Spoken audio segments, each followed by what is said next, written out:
Everyone, this is Mrs. Cupp. Um, I just wanted to introduce myself to you. We're going to be working together in this course, English 2800, which is basically a writing and research course through OUL.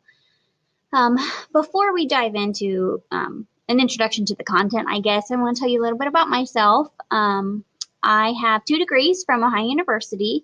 I'm licensed to teach English and French.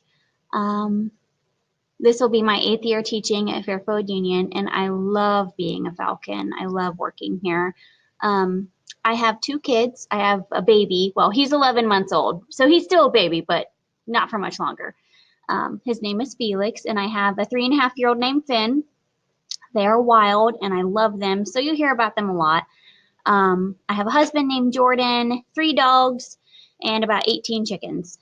I say about because if you've ever raised chickens before, you know that the number fluctuates sometimes. So back to my expectations for the course. So my biggest goal, I guess, would say is that we respect each other. As long as we have respect for each other, we'll have a fantastic time together. Examples of respecting me would be not being on your cell phone in class, working diligently when I ask you to, not being distracted, using kindness to talk to me and your classmates. It all boils down to respect.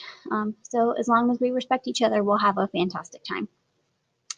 In this course, English 2800, we will be focusing on the ins and outs, basically, of writing a research paper. We're going to familiarize ourselves with citing correctly, summarizing, analyzing, paraphrasing, quoting, in-text citations. I mean, there's just so much for us to cover together, and I hope to make it as interactive and entertaining as possible. I mean, what you see here is basically me all the time. So I'm a little crazy, and but we'll have fun, and I'll try and make it as enjoyable as possible while we learn a lot very quickly. But we can do it. Primarily, we will be using Google Classroom and other Google apps, which you're already familiar with, which is fantastic. So we should be all set with that. But if you have any questions, please email me. If it's after the school day ends, it's unlikely that I will reply that evening, just because once I leave here, my life turns into chaos with my kids and family and animals and all that stuff. So if I can't reply to you right away, I'm sorry, but I'll get to you as soon as I can the next day. I'm really, really looking forward to working with you, and I cannot wait to see you soon.